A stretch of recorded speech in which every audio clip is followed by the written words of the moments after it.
OKC series destroyed Spurs gas tank. Knicks were too much, too good. Every game they came out playing good and died out, and no one got their clutch gene. Yeah, no, I think one of the major issues is Wembanyama getting gassed too much by the fourth quarter, not having enough in the tank, and perhaps more consequentially than anything else, they just don't. They can't shut it out. They can't see it through. They do not have the clutch capacity. It's not a clutch gene necessarily. Okay, it's something that you absolutely can train. Shut the fuck up. No, I mean, it's true. It's literally true. And they also played hardball as well. Like, I mean, dude, Wemby was bleeding out of his mouth. They were literally playing 90s style ball. A lot of people criticize Wemby for being incredibly violent. Okay, a lot of people were like, "Oh, Wemby's like constantly shitting on Brunson, constantly pushing Brunson." There was the neck check, all the stuff. But Wemby was getting his fucking ass beat. Okay, one of the metas that the Knicks unlocked was to never allow Wembanyama into the paint. They realized early on, if Wemby can get to the paint, there's nothing you can do about it. You can lob whatever ball you want. You can have lobs that go nowhere. Wemby, with his long ass fucking arms, can grab it and dunk it in. So in order to stop him from entering the paint, they would just beat his ass. A lot of people don't pay attention to like off the ball movement and off the ball violence. And therefore, they didn't see how much Wemby was also getting his ass beat. Here's the thing. It was absolutely, I think, a much more physical basketball, much more physical finals than what you normally would expect. I don't think that's necessarily a bad thing. But ultimately, here's what I will say. I mean, dude, Cal was in foul trouble. He got fouled out. Like, what are we talking about? Well, the last foul was kind of bullshit, if we're being real. I mean, Wemby definitely flopped. He leaned into him and then fell back as though Cat actually fouled him. That was a bullshit call, but it doesn't matter. Like, I mean, there were plenty of calls that the Knicks got as well that were beneficial for them. My point overall is this. Wemby and the Spurs team are too young, and they choked. They choked every single game. They could never recover. I think part of that is because Wemby's gas tank is not big enough to lead for 4 quarters, and not every player can do that, and he's still 22 years old. But, like, think about it. Their top player is 22. Their second top player is 20. Like, barely turned 20. It was like 19 not that long ago. And yes, I will stand by that statement, okay? And then to top it off, if Castle's ass, what are you supposed to do? Look, Fox is 28. Yeah, he's 28. And he also was dog shit, 7 points in the last game. Unbelievable. Okay? Unbelievable. I mean, it was like the Spurs have the makings, have the fundamentals, and will probably have an incredibly dominant team. They just have to make changes. And they have to focus on certain things. And I think some of their failures came from a lack of experience. Okay? Some of their failures you can directly attribute to a lack of experience. Okay, now talk about how barely 6 foot Jalen Brunson cooked everybody and anybody.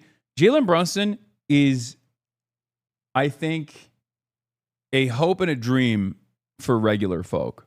He is the most irregular guy stuck in the most regular body of all time. Standing at 6'2", as they claim, he's probably like 6 foot or maybe 6'1", and not exactly the most like athletic build. He is the sturdiest motherfucker of all time. It is incredible. 45 points. 45 points. The rest of the team had 49. It is, I mean, he was the Knicks offense, okay? He was 6'2" in shoes. Who cares? His angles are undefeated.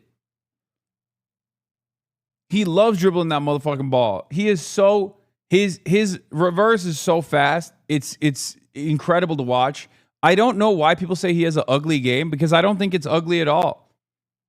he literally, he plays basketball like a normal dude would. A normal dude who just lives off of hopes and dreams, and somehow he plays so fucking hard and he gets the job done. It's not he plays how he has to with his size. What we're talking about is something physically that you don't see in the NBA, okay? I'm sorry. Are there a lot of 6-foot guards who fucking... are there a lot of 6-foot dudes out there who are like 200 fucking pounds who literally will body check people like Wemby? It's not replicable. What are you talking about? It's exceptional because of how not exceptional he is. You cannot compare Allen Iverson to Jalen Brunson, chatters. Allen Iverson plays very different game. Or played a very different game. I mean, he's... Like, there are people throughout NBA history, NBA legends, that have never had like a similar build or anything, but he is an exceptional he's an exceptional player due to how unexceptional his overall build is. He's the sturdiest motherfucker around. He uses low gravitational pull to his advantage. I'm sorry, but I saw a copy of Wemby shoving and pushing through the playoffs, and maybe this is leftist infighting, but Wemby is so ass. Oh my God, he's just talk. No, Wemby definitely played a nasty game of basketball for sure, but they were beating his ass too. Yeah, Jalen Brunson is 100 pounds with the rest of his body, and then another 100 pounds just for his fucking ginormous ball sack. Okay? That's how it is. That's how he's done it. I mean, there's also obviously, I'm obsessed with storylines of players as characters. So obviously, Jalen Brunson has a fantastic one, getting fucked over, and then feeling underappreciated, and then you also have the very same team that basically forced him to go to the New York Knicks, like where he made that decision to go to the New York Knicks to become a legend, right? Is the guy that they kept around no longer there. Last box house for Wemby were inexcusable. He's a nepo baby. Oh, come on, dude. Is this true?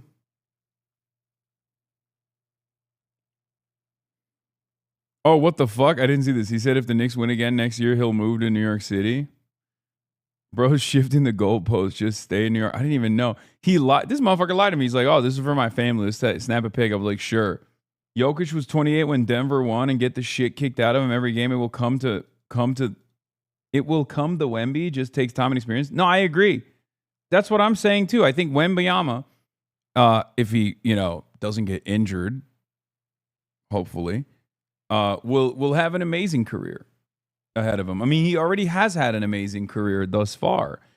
It's just, it takes something different. Okay? It takes something different to not just get your team to the finals, but to win. And it's very clear from game one that the Spurs didn't have that. So they have to make changes. Yeah, also Wemby and Jokic play very different games. But anyway, where was I? So yeah, there's a lot that took place. We're going to obviously talk about all of it and more. First, let's hear some analysis from Good Morning America, and then I'll use that as a jump-off point to talk about some other things. Knicks fans, this is not a dream. This morning, a 53-year drought has come to an end. The Knicks are finally NBA champions once again. The New York Knicks clinching their first championship since 1973, completing another fourth-quarter double-digit comeback to take down Victor Wembanyama and the San Antonio Spurs in a stunning Game 5. These tears are tears of joy, and they are well-deserved. In what was a struggle offensively all night for both teams, Jalen Brunson playing like the king of New York. Brunson drives, Brunson shoots, ties the game. He finished the game with 45 points. He's so good. 15 of them in the fourth quarter. Photos up and good. Jalen Brunson with another answer. Jalen, embraced by his father and Knicks assistant coach Rick Brunson, sharing that championship moment. Yeah, Rick Brunson also famously was a player, from what I understand, not a particularly good one, but a player nonetheless on the Knicks bench the last time the Knicks were in the finals. So this is a really, this is a great moment for him. Obviously, his family's from New Jersey. This played a role in his decision to go to New York to be closer to his family. And so like this, it ties together so perfectly is what I mean. It's like it's a full circle moment, right? I love shit like that. Yeah, he played a total of 9 seconds in the 1999 finals. Yeah, I'm telling you, he wasn't great. What does it mean to you to get to experience this with your dad alongside you? The world. To be able to do this with him, I would not trade it for anything. In the 5 NBA Finals games, Brunson averaged 32 points, 4 assists, and 2 steals, earning him the honor of the Finals' most valuable player. Obviously, we accomplished one thing that I had written down for a long time, and it means the world to me. And Karl-Anthony Towns met by his fiancée Jordan Woods to celebrate, getting his hands on the championship trophy. I know you picked up that trophy. You haven't put it down for quite some Yeah, Knicks went and got his best friends from college as well. Yeah, winning team, NCAA championship, right? What is it, Villanova, right? I'm not that big of a basketball guy, but time. I imagine you're not going to be putting it down anytime soon. Hell nah. I told JB before, he'll go get his MVP, I'll go get the trophy. We made a deal. Towns also remembering his late mother, who passed away from COVID in 2020. When the adrenaline and the cheers subside, I wish I had a chance. it really is a team that's anchored by the power of friendship, and also anchored by it doesn't make sense on paper. It doesn't make sense. Okay, I'm telling you right now. It's just like the Spurs on paper have a superstar, star-studded team. Their fucking rookie is dumping 26 points in game 4. You know what I mean? They got their bench points as opposed to the Knicks was like 2 versus 30. Okay. Like, it's insane. That's insane. Right. And obviously Spurs have won more and won more recently. As opposed to the Knicks. So, this was, in many respects, an underdog story. Obviously, Knicks is a New York team, so there's that element of it's a larger market, all the stuff, nicer city, yada, yada. So there's people point to things like that, or even point to the fact that 40%, almost 50% of the entire Spurs arena was occupied by New York Knicks ticket holders, which is part of the reason why during the game, as the Knicks turned it around, you could hear it. It literally sounded like a home game for them, which was crazy. Okay? To hug my mother in this, but I know that she's here with me. She's giving me the hug. Energy never dies. The physical may not be here, but the energy never dies. The spirit's always here. So now the celebration continues as the team heads back to an electrified New York City that can't wait to welcome them home. What does New York mean to you? Everything. So the Knicks won all 3 of the games that they played here in San Antonio in this series, and especially last night, the Knicks fans. That is pretty fucking crazy. That is pretty crazy. And they would have had a streak. They would have had a legendary streak if it wasn't ruined by someone.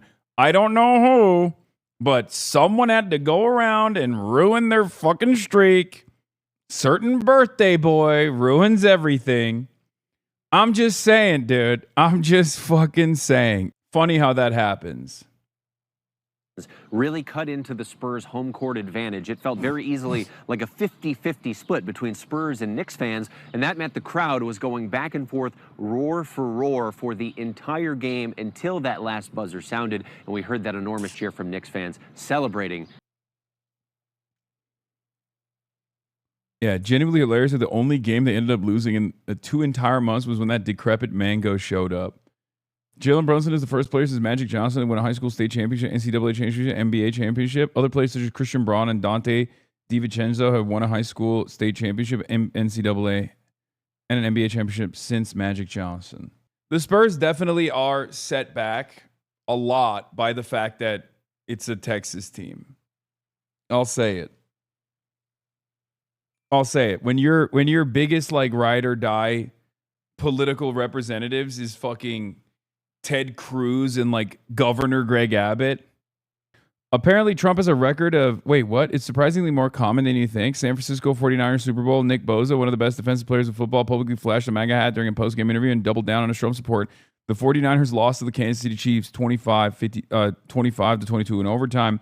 Washington Commanders versus Detroit Lions. Trump was in the broadcast booth rooting for Washington, saying they have to get a touchdown. The Lions won 42-22. Trump predicted Chiefs would win and offered lavish praise for Patrick Mahomes. Eagles won 40-22. I mean, with the Knicks one, all I'll say is this. With the Knicks, MAGA Mitch played a much better game in Texas. Something I just noticed, I'm not pointing any fingers, but it's just something that I did see with my own two eyes. I thought that was awfully suspicious, that he felt comfortable in his natural environment. That well-earned title. Rhiannon. Even watching at home, you could see the orange and blue. You could hear it, too. You could hear it as Yeah. well. But Trevor, what was it like for that championship game to happen? Yeah, while they were on the reverse road? 9/11. It was still amazing, Rhiannon. I mean, generally when a team clinches a title on the road, of course, the home fans don't usually stick around for the ceremony. But there were so many Knicks fans and Spurs fans being respectful that the stadium was still well over half full as the trophy ceremony was playing out. And also, we have so many celebrity Knicks fans who are synonymous with the team who were there. Okay, it's time to say something. I think this is the most annoying aspect of the Knicks fandom. Like, they basically treat superstar celebrities as though they're like, you know, the sixth man on the team or something. I think it's annoying. You know, I get it. Like Timothy Charlemagne has been a fucking ride or die Knicks fan when it was its most ass, okay? That's different. That's important to recognize. That's important to give credit to. This motherfucker is not a bandwagon fan at all. I will never say that. I'm a bandwagon fan. I'm not even I'm not even that big of a fan of the Knicks, obviously, as you guys know. I'm shameless about it. I just enjoy good basketball. But Timothy Chalamet literally looked at the Knicks at its most ass post 99 and literally was like, I'm a fan of this ass team. I don't care. I will stand by this team and I will see it through. Same with Will as well. So, you know, respect to them. Spike Lee too. Spike Lee as well, his whole life. I know, I'm not chatters. I'm not talking about that. But there are a lot of celebrities that are just like, oh, I love the Knicks. And then everyone's like celebrating how much these celebrities love the Knicks and how awesome it is. Donald Trump is one of those celebrities that happens to now be the president. And I don't know. I think it's fucking annoying. Bro, you've become the biggest New York City hater. No, I just, you know, cool on that. Maybe controversial opinion, but I feel like the real superstars are the ones who should be highlighted unconditionally across the board, and that is the team. Wemby will do great on the Guangdong Tigers. Yo, come on, dude. Okay, some of you motherfuckers are out of your dang minds, okay? Some of you motherfuckers are so insane for saying shit like that. Wemby is still one of the best players in the NBA. You're insane for that. Court as well. Spike Lee, Ben Stiller, Timothy Chalamet, all of them going wild, really celebrating this title. But one thing we heard from every single Knicks player, though, they couldn't wait to get back to New York City to celebrate with the fans. Whit. Great stuff, and great interview too, by the way, Trevor. We appreciate it. Joining me. All right, before we get to Zoran Mamdani's interview with Jacob Soboroff, friend of the show, there was a call out. By the way, I just did Throwing Fits as well. Shouts out to Throwing Fits. I did another episode with them while I was in New York City. But yeah. Let's take a look at Zoran calling his shot like motherfucking Babe Ruth. Yeah. All right, here's a foolproof way. If you answer this question correctly, I guarantee you'll be mayor tomorrow. Forget the primaries. We're already done with that. Here we go. If elected mayor, can you guarantee a Knicks championship in your first term? Ooh, come on, dog. Please. We're dying. Please. My family is dying. Inshallah. Okay. What does that mean? To be decided. Yes. Yeah. All right, here's a foolproof way. If you answer this question correctly, I guarantee you'll be. And he did. Okay. This is why, as I've said over and over again, like, no matter who wins, we all win. Because let's be real, this Knicks victory is one that the whole world is paying attention to. But outside of the whole world, it's a victory for the working class. Why is it a victory for the working class? Well, let me tell you. Because since Zoran Mamdani became mayor 6 months ago, New York has been on the come up. Obviously, New York is a beautiful city, okay? And yet, its reputation has been tarnished. It's been cast aside. It hasn't had a very good run under the banner of Eric Adams, a charlatan.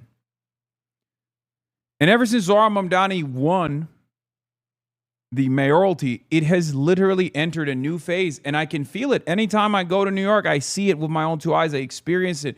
And I think people from outside of New York City can also feel it and experience it as well. It's surreal. It truly is a surreal experience. Like, it feels like the rest of the country is on a downward trajectory. And the only place that's actually doing tremendously is New York City. And that, my friends, has a lot to do with democratic socialism. With socialism, with communism, with Sharia law. I believe that places all around the country, places that you would have never expected, are now going to be looking for their own Zohran Kwame Mamdani. That's what I predict. It's over. Every other township in the country, no matter what their favorite team is. If it's NFL, that's fine. If it's NHL, it's fine. If it's like college football, even better. They're going to be looking for a socialist Muslim. They're going to be looking for their own Muslim socialist. They're going to be like, I don't care. Give me a Muslim man socialist. People were hating on AOC for this. Yeah, because it was a terrible move. Like, I just don't know why. Like, even if she's doing it, like, allow herself to be snapped like this is crazy. I mean, I know it's her. It's just like the leader in the house. But Pope Leo's new Archbishop of New York, Ronald Hicks, celebrates the Knicks title with Mayor Zohran Mamdani at the city's Puerto Rican festival.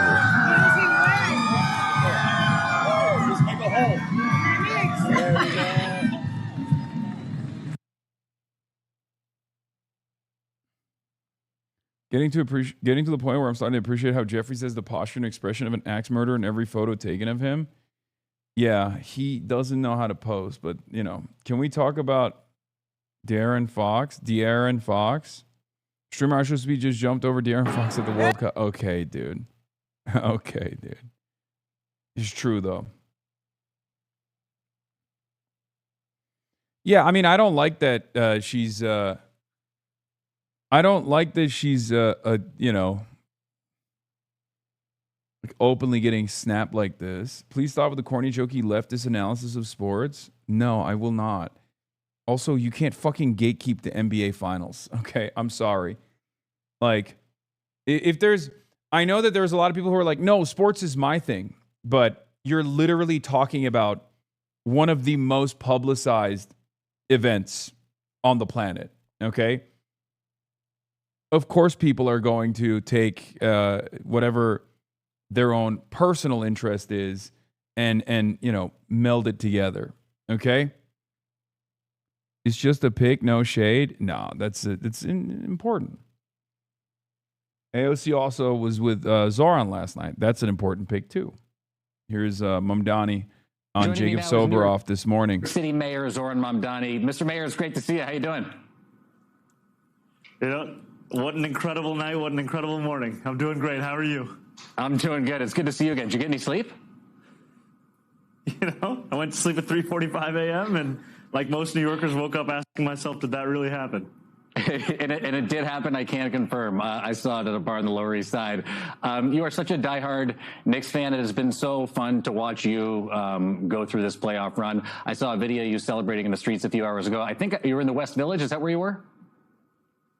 Yes, that's where I was. And I think it was the same thing no matter what part of the city you were in. I think it's really funny that, Brooklyn has its own team.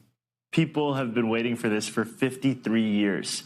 And there have been so many heartbreaks, so many near misses, so many years, every year where we've told ourselves it's the year. And for it to actually happen now, I mean, there's nothing more we can ask for as New Yorkers. Talk to me about the energy in the city right now with the World Cup going on, with the Knicks winning the championship. Have you ever felt this way in New York City before, seen New York City so united before? The fuck? Quite beautifully, where it said that oftentimes this kind of unity comes in moments of tragedy, and to see it coming now in a moment of joy, it's something that I've never seen before across our city, where the nation's largest city has... That's what happens. That's what happens when you're a Muslim New Yorker. Immediately he goes, the only time I've seen New York this united was in hating people like myself after 9/11. So I'm glad. He's like, I'm glad that we're just united in our hatred of Wembanyama and a Texas team instead. One time New York is united in not hating Muslims is a good opportunity for all New Yorkers, What feels like the world's smallest town, where everyone is thinking and hoping and praying for the same thing. And now here we are, and we're just pinching ourselves and asking, is it real? I feel like the parade announcement dropped in the seconds after the championship being clinched. What can you tell us about what we can expect for Thursday? Well, I think first and foremost, as a fan, I'm always hesitant not to jinx anything, but as the mayor, we do have to prepare for all the logistics. Ratio. So thanks to the team and partners at MSG as well as at the NYPD. This work has been happening behind the scenes just in case we were to win Game 5, and we're going to have a parade on Thursday, and it's going to be a parade that has a ceremony at City Hall. We'll be presenting keys to the city to the Knicks team, and then it will be the first ticker tape parade in Knicks history where New Yorkers will be... Eric Adams presents Key to the City to Diddy. Zoran Mamdani presents Key to the City to Jalen Brunson. You decide which political movement you want to be a part of, okay? Just saying, dude.